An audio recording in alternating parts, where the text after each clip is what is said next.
안녕하세요. 저는 30대 후반의 두 아이를 키우고 있는 가정주부입니다. 저는 5년 전 결혼할 때 친정에서 집을 구매해 주신 덕분에 판교 쪽에 아파트 한 채를 구매했습니다. 남편의 직장이랑도 가까웠고 상권이어서 별다른 문제 없이 신혼생활을 잘했죠. 저희 남편 직업이 대형병원 의사라서 집을 비울 때가 정말 많았는데 저 혼자서도 새 동네에서 사람 사귀고 돌아다니며 나름 시간을 잘 썼어요. 하지만 제가 첫째를 낳자마자 바로 둘째 아이를 가져버리게 되면서 저의 여유가 넘치던 일상은 사치가 되어버렸죠.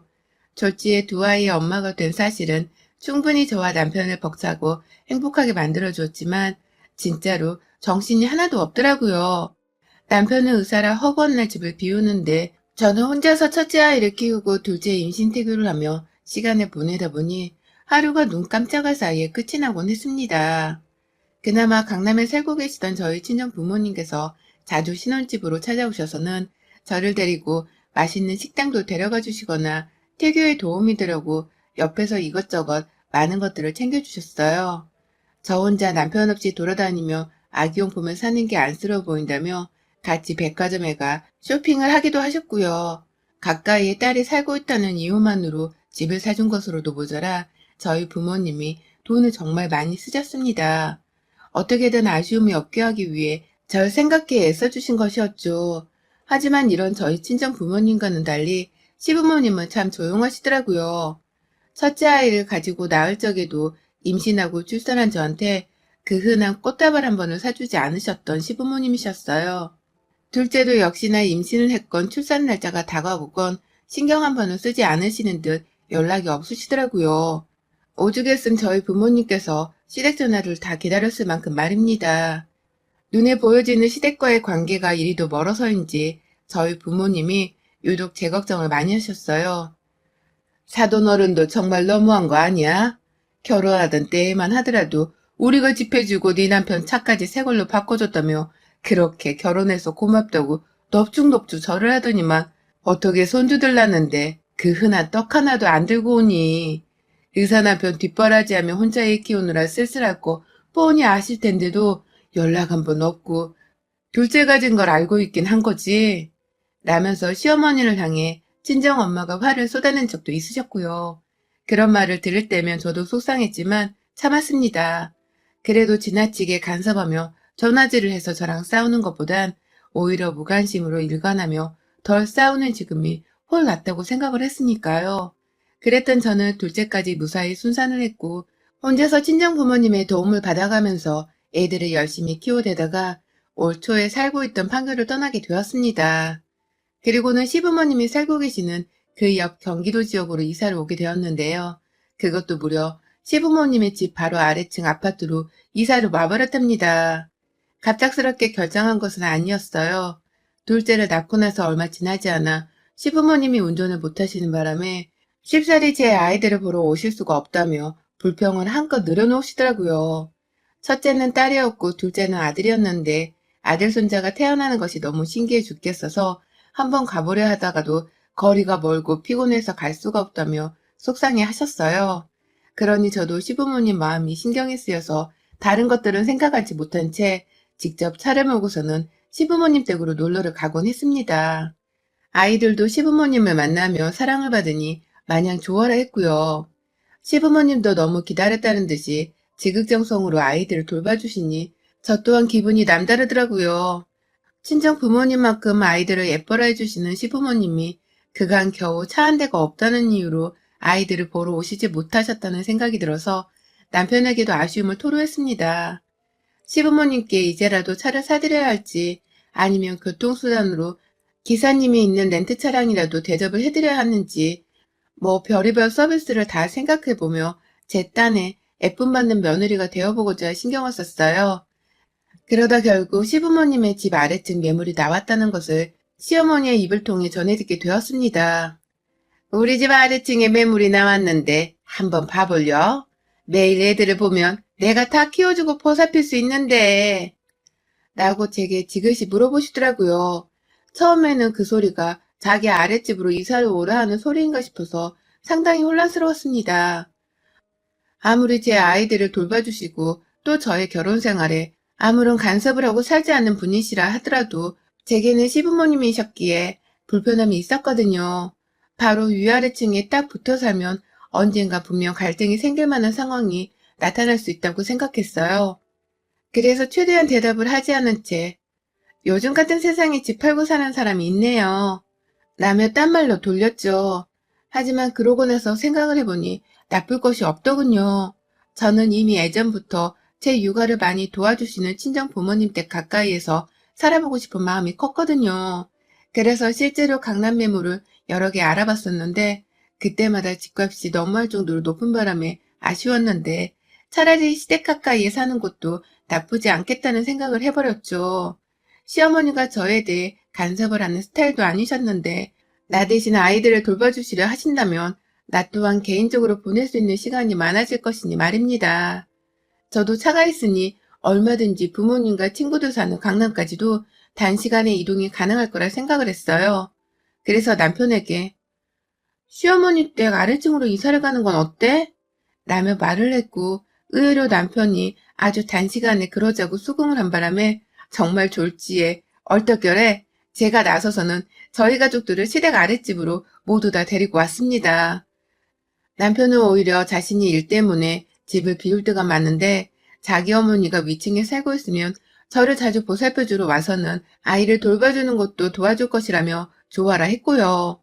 처음엔 제가 제안만 했을 뿐 거의 이사를 가자고 주도를 하고 집 팔고 계약까지 하는 건 남편이 앞장서서 했을 정도였죠. 자기 병원은 고속도로 따라 달리면 서울로 출근하는 것과 다를 것이 없다며 괜찮다고 하길래 저도 부담을 덜은 채로 일단 최소 몇 년은 한번 살아보자는 마음으로 이사를 감행했어요. 시어머니의 아랫집으로 말입니다. 하지만 이사를 오자마자 모든 것이 달라졌습니다.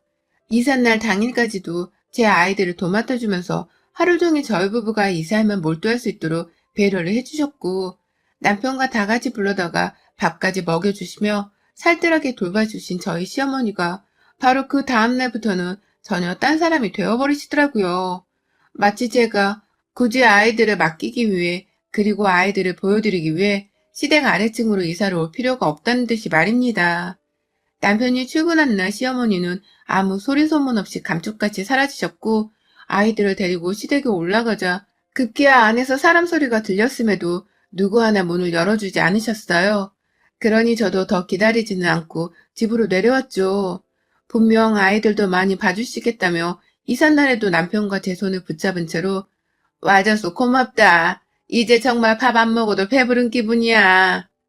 라며 세상 좋아라 하시던 시어머니는 결혼할 적에 저희 부모님께 그랬던 것처럼 또다시 쌩을 까버리며 연락도 모습도 보이질 않으셨습니다. 그러다 아주 가끔씩 본인들이 지루하다 싶을 때 무턱대고 저희 집을 찾아오셨고요.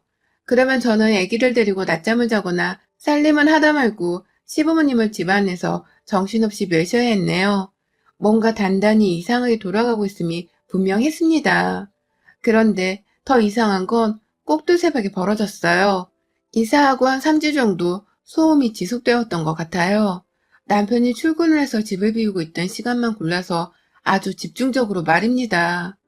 처음엔 무슨 의자가 떨어지는 듯한 소리가 쿵쿵거리면서 나는 바람에 저희 큰아이가 자다 말고 엄마 제트기 하면서 달려온 적이 있었습니다. 밤 11시에 말입니다. 둘째는 다행히 잠이 들어 아무 반응이 없었지만 그 바로 다음 날에는 똑같이 들려오는 소리에 놀래켜서는 막 울더라고요. 겨우 재워놓은 애가 우니 저도 진이 다 빠졌고 도대체 위층에서 나이도 먹을 만큼 먹으신 시부모님이 뭘 하고 사시는 건가 싶어서 혼란스러웠습니다. 그 나이에 줄넘기를 하며 소음 유발을 할 것도 아닐 텐데 어째 이런 쿵쿵대는 소리가 밤 11시만 넘으면 들려오나 싶어서요. 두두두거리는 소리와 발로 찍는 소리, 뭐 여러 가지 형태의 사람이 만들어내는 소리가 천장 위에서 울려 퍼졌고 저로서는 정말 스트레스가 극에 달했습니다. 시부모님이라서 층간소음을 제대로 따질 수도 없고 정말 미치겠더라고요. 정신이 거의 반쯤 나가서 예민하고 극도로 짜증이 치솟아 있을 때 결국 저는 시댁으로 찾아갔어요. 그때는 한창 어머님께서 저희 애들을 보러 내려오지도 않은 지 일주일 정도가 되어가고 있던 때였는데요. 어머님, 혹시 집에서 뭐 다른 아이들을 키우는 건 아니시죠? 엄청 두두두거리는 게 너무 시끄러워서 애들이랑 제가 잠을 못 자요. 뭐 기기라도 틀어놓으신 건가요? 라는 말과 함께 문 열린 현관안을 일부러 보란 듯이 두리번거렸어요. 하지만 시어머니는 무슨 소리라는 거야? 세상 조용한 집구석이구만. 라면서 오히려 저를 이상한 사람 취급을 하셨죠. 찾아 올라가도 아무런 진전이 없고 뭐 하나 확실한 물증을 잡을 수가 없어서 저는 더욱 피폐해져 갔습니다. 여전히 밤만 되면 보란 듯이 위에서는 두두두 하는 소리가 들려왔고요. 저는 정말 정신병에 걸리기 직전의 상태까지 도달을 했어요. 가장 노곤한 분위기 속에서 편안하게 잠이 들어야 할 때에만 집중적으로 소음이 들려오니 잠을 잘 수가 없었기 때문입니다. 어린아이한테는 수면 시간이 더욱 중요한 법인데 위층에서 소음 때문에 아이들마저 잠 못 자는 피해를 입고 있으니 제가 엄마라서 미안해 죽겠기도 했어요. 결국 제가 더는 못 참겠다며 또다시 시댁에 올라갔습니다. 도저히 이건 사람이 낼 수 있는 소리가 아니라고. 혹시 뭐 쿵쿵거리게 만드는 기기나 세탁기라도 돌리는 거냐면서 시어머니께 물어봤더니 어머님은 귀엽고 멀쩡히 조용하게 살고 있는 집구석에 왜 자꾸 층간소음을 따지고 들어? 너, 나 괴롭히려고 우리 집 아래층으로 이사 온 거니? 그러려고 온 거 맞지? 부잣집 딸내미인 건 알겠는데 깐깐해도 너무 깐깐한 거 아니야? 라면서 오히려 저를 나무라셨어요. 조용한 집구석을 오히려 논란거리로 만드는 며느리라면서 제가 이사를 온 요즘까지도 나쁜 쪽으로 의심을 하기 시작하셨고요. 이쯤 되니 저도 이젠 정말 증거로 싸움을 걸어야겠다 싶더라고요. 졸지의 애들을 시부모님께 더 보여드리며 더 편하게 육아를 해보려고 이사를 왔다가 층간소음이라는 예상치도 못한 벽에 부딪히며 이게 무슨 난감한 상황인가도 싶었고요. 어떻게든 빨리 해결을 봐야겠다며 일단 남편에게 말을 했어요. 당연히 남편은 자기 부모님의 나이가 있는데 그런 소음을 밤마다 낸다는 게 가능한 소리냐면서 자기는 들어본 적이 없었다고 믿지를 않았어요. 그래서 결국 제가 인터넷으로 층간소음 측정기까지 구매를 해버렸답니다. 역시나 남편이 집에 있을 때에는 조용하더니만 남편이 일을 하느라 집을 비우기라도 하면 밤마다 60데시벨이 넘는 층간소음이 찍히더라고요. 그 정도 수치는 숫자로만 따져봤을 때 가장 최악의 층간소음으로 분류가 되는 수치였습니다.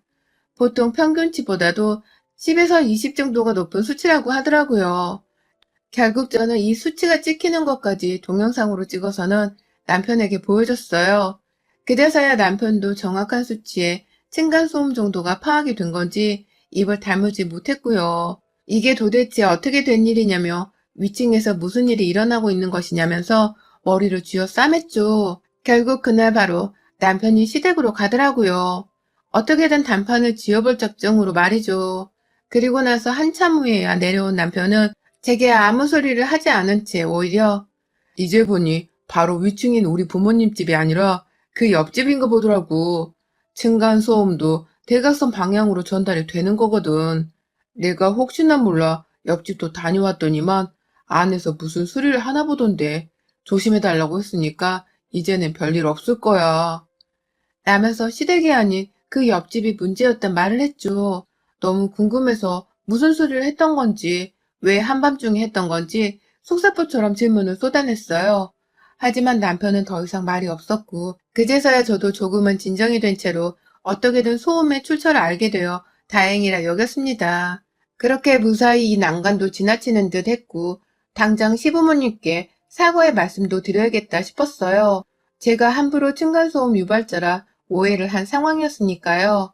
다음날 바로 저는 시댁으로 가서 사과의 말씀을 전해드렸고 빈손으로 가기 뭐해서 직접 담근 불고기까지 새 용기에 잘 담아 전해드렸습니다.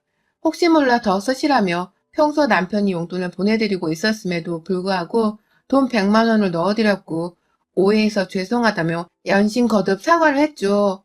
그러자 시부모님도 처음에는 굉장히 떨떠름하게 여기면서 그럴 수도 있겠지 라고만 하시다가 조금씩 마음을 여신 건지 다음부턴 우리 서로 조금은 더 믿고 배려하며 살자 라며 어른답게 조언을 남겨주셨고요. 그러니 저는 더 부끄럽고 죄송할 수밖에 없었습니다. 그런데요, 아니, 남편이 분명 괜찮아질 것이라고 신신당부를 했음에도 불구하고 그로부터 나흘 정도 지나서 남편이 다시 야간 근무로 집을 비운 사이 소음이 또 들려오기 시작했어요. 이번엔 정말 어마어마할 정도로 두두두 거리는 소리가 말이죠. 완전히 새 아파트는 아니었기 때문에 사소한 소음 정도는 충분히 들릴 수 있다는 것 정도는 저도 잘 알고 있었습니다. 하지만 보란 듯이 낮에는 아무 소리가 없다가 밤 11시라는 늦은 시각이 넘어가기만 하면 사람들이 잠 못 잘 정도의 소음을 내는 건 분명 문제가 있는 것이라 여겼죠. 이걸 어떻게 하다가 결국 저도 층간소음으로 인한 충동 같은 게 느껴지더라고요. 살인 충동 말입니다. 결국 저는 경비실에 신고 전화와 함께 지금 집으로 좀 와달라 부탁을 드렸습니다. 동시에 경찰도 불렀고요. 그 한밤중에 오만 사람들이 다 저희 집으로 들어와서는 소리를 확인하는데 또 기가 막힌 것이 그 순간에는 아무런 소음이 들리질 않더라고요. 마치 경찰이 와 있는 것을 다 파악하고선 소음을 뚝 멈춰낸 것 마냥 말입니다. 너무 괘씸했던 나머지 저는 그 직전까지 내내 촬영을 하고 있던 영상을 경찰과 경비실에 보여줬어요. 다들 신고를 여러 번 받긴 했지만 이 정도의 층간소음을 본 적이 없다며 혀를 내두를 지경이었죠. 그리고 전 모두가 심각하다는 판단을 내려준 덕분에 더 용기를 얻어서 다 같이 위층으로 올라갔습니다. 발뺌하면 동영상을 보여주며 증거를 들이밀 참이었어요. 모른 척하면 고소를 진행해서 법적으로 시비를 가릴 작정이었고요. 하지만 저는 또다시 위층에 머리를 조아리고야 말았습니다. 정말 허리를 가득 숙인 채로 몇 번을 조아렸는지 몰라요. 그 시각이 12시를 조금 넘긴 때였는데요. 시댁 맞은편집 문을 두드리니 50대로 보이는 한 아저씨께서 자다 말고 나와서는 경찰과 저를 보고 깜짝 놀라시더라고요. 온 가족들이 다 불을 끈 채 자고 있는데 층간소음 때문에 왔다고 하니 저희 말을 기가 막히게 하셨고 이윽고제가 저번에 저희 남편이 제대로 주의를 드렸다고 말을 하던데 라면서 남편을 언급하니 당신 남편이 누군데요? 본 적도 없는 사람들인데 갑자기 이게 무슨 봉창도 들은 소리입니까? 당신 남편한테 지금 당장 오라고 해요. 내가 직접 내 눈으로 뭐라 말하는지 들어볼 테니까. 라며 오히려 큰 소리를 내더라고요. 누가 봐도 표정은 억울해 죽겠다는 표정이었고요. 그제서야 전 도로 우리 시부모님의 집 현관문을 쳐다봤어요. 아닌 줄 알았는데 결국 이 모든 층간소음을 유발했던 건 이웃집이 아닌 시댁이었다는 생각이 머릿속에 가득 찼죠. 몇 번 현관문을 두드리고 벨을 누르다가 시아버지가 문을 열어주셨고 노인네는 잠을 자지 않은 건지 얼굴이 생각보다 생기 있더라고요. 밖에서 이 소란이 나고 있는데도 두 분은 안에서 뭘 하고 계셨던 건지 불은 다 켜져 있는데 시어머니는 밖으로 나올 생각을 안 하셨고요. 저도 모르게 열린 문 뒤에 시아버지를 밀치곤 시댁 안으로 들어갔다가 보고야 말았습니다. 시어머니의 행방을 쫓던 제 눈에 담긴 시어머니의 모습을 말입니다. 글쎄 부엌 한켠에 드럼통 하나를 깔때기 같은 것에 옮겨 담아서는 끌고 들어가고 있다가 저랑 눈이 딱 마주치고야 말았어요. 그 드럼통 그리고 그 옆 바닥에 놓여져 있는 마늘 찢는 방망이 2개를 보는 순간 직감했습니다. 그리곤 경찰들한테 이 집이에요! 라며 소리치듯 외쳤죠. 이제 보니 그간 층간소음을 유발했던 집은 시어머니네였고 어쩌다 보니 층간소음을 내게 된 것도 아니라 일부러 만들어낸 것이었더라고요. 굳이 방망이로 거실 바닥을 두드려대고 그 밤중에 드럼통을 옮겨다가 거실 한복판에서 두두두 진동소리를 내면서까지 말입니다. 그 자리에서 시어머니가 끌고 들어가고 있던 드럼통을 잡았어요. 그걸 경찰들이 급습하기 전에 먼저 옮겨놓겠다고 시아버지랑 둘이서 집안에서 들러붙어 낑낑거리는 바람에 밖에서 이웃들 간에 소란이 오고 가고 있는데도 나오지를 않았던 거더라고요. 이게 다 뭐예요, 어머님? 어머님이 범인이셨어요? 라고 언성을 높이자 시어머니는 너 지금 뭔 소리 하는 거야? 라면서 모른 척 계속 드럼통을 옮기려고만 하셨고요. 결국 저는 제 얘기를 좀 듣고 얘기를 나눠보자면서 통 하나를 옆으로 고꾸라지게 밀어버리고 말았습니다. 제대로 쿵하는 소리와 함께 넘어져선 싱크대 하부장 손잡이에 부딪혀 결국 하부장 손잡이까지 부서뜨리고 뒤에서 시아버지는 아유 빨리 말하고 내보내 그냥 내보내 라며 시어머니를 닥달하셨어요. 그러자 시어머니는 이게 진짜 보자보자니까 남의 집 살림이 우습냐? 돈 있으면 이 정도는 그냥 새 걸로 하나 사줄 수도 있나 보지? 네가 새 걸로 사다 줄 거야? 물어낼 거야? 라면서 저의 멱살을 잡겠다고 달려드는 게 아니겠어요? 순식간에 경찰들을 말린다고 달려들고 뒤에서 시아버지도 며느리냐 내보내! 라며 저를 끌어잡아당기려 하셨고 결국 저는 그 자리에서 시부모님을 밀쳐내겠다며 오만 시댁살림들을 박살내고야 말았습니다. 층간소음을 유발한 것들이 적반하장으로 나서는 모습이 기가 막히기도 했고 그간 층간소음으로 당한 스트레스가 이미 한계치를 넘어선 상태였기 때문에 망설일 이유가 없었어요. 제 손이 시어머니 뺨으로 향하는 줄도 모른 채 거침없이 밀쳐대고 때렸고 왜? 더 소음 내보지 그래? 드럼통으로 충분하겠어? 그냥 확 다 부셔놓고 소음 한번 유발해보자고. 라면서 급기야 멀쩡히 세워져 있던 냉장고 하나를 문 열고 흔들어댔습니다. 그 와중에 저는 남편한테도 전화를 했습니다. 분명히 니네 부모님 집에서 나는 소리 아니라며? 근데 뭐야?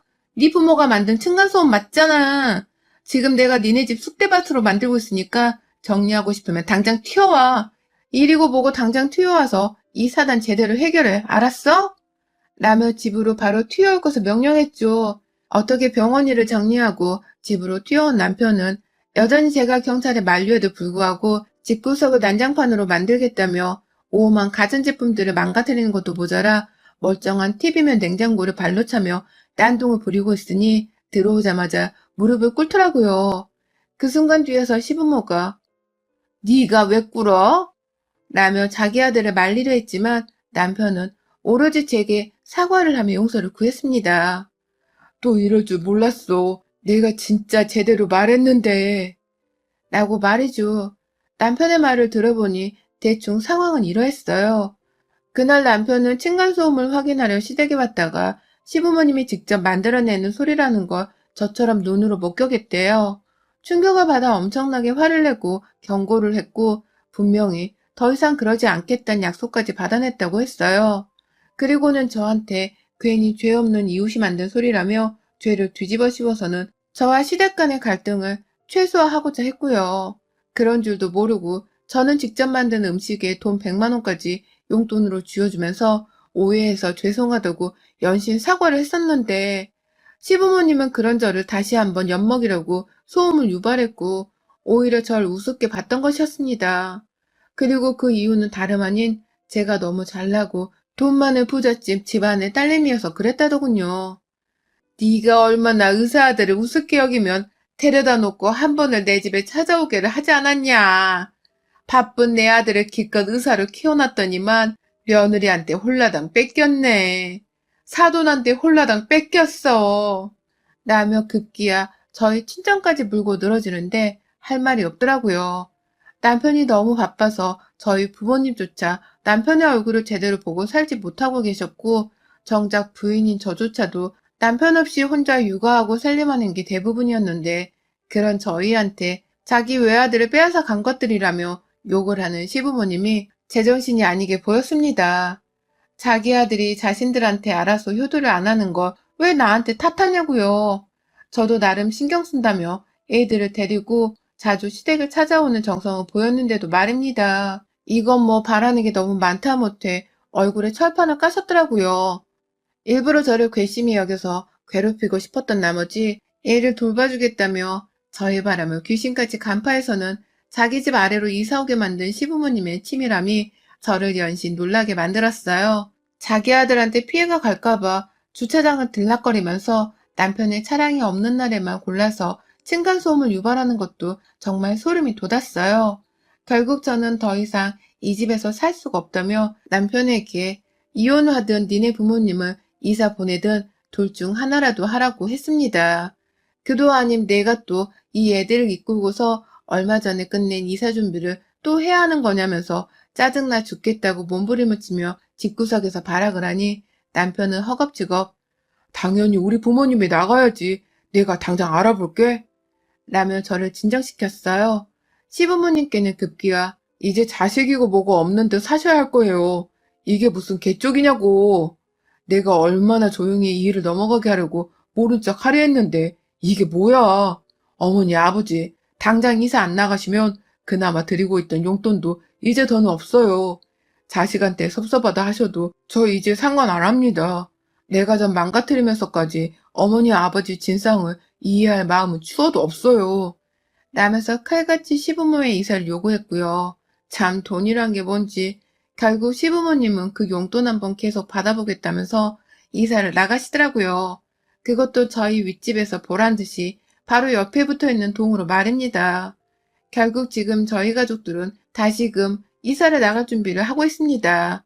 외출할 때마다 시부모님을 마주쳐야 할지도 모른다는 생각이 들어서 정말 껄끄럽고 불편해 죽겠는 상황이거든요. 그나마 윗집이 비어있는 상태라 이제 더 이상 두두두 하는 전투적인 소음은 들려오지 않는 것에 위안을 삼고 있습니다. 애 키우며 별 경험을 다 해보긴 했으나 이렇게 피해를 주는 남 아닌 가족은 처음 겪어보네요. 참 대단한 집구석이었습니다. 여러분의 생각은 댓글로 남겨주세요. 오늘도 시청해주셔서 정말 감사합니다.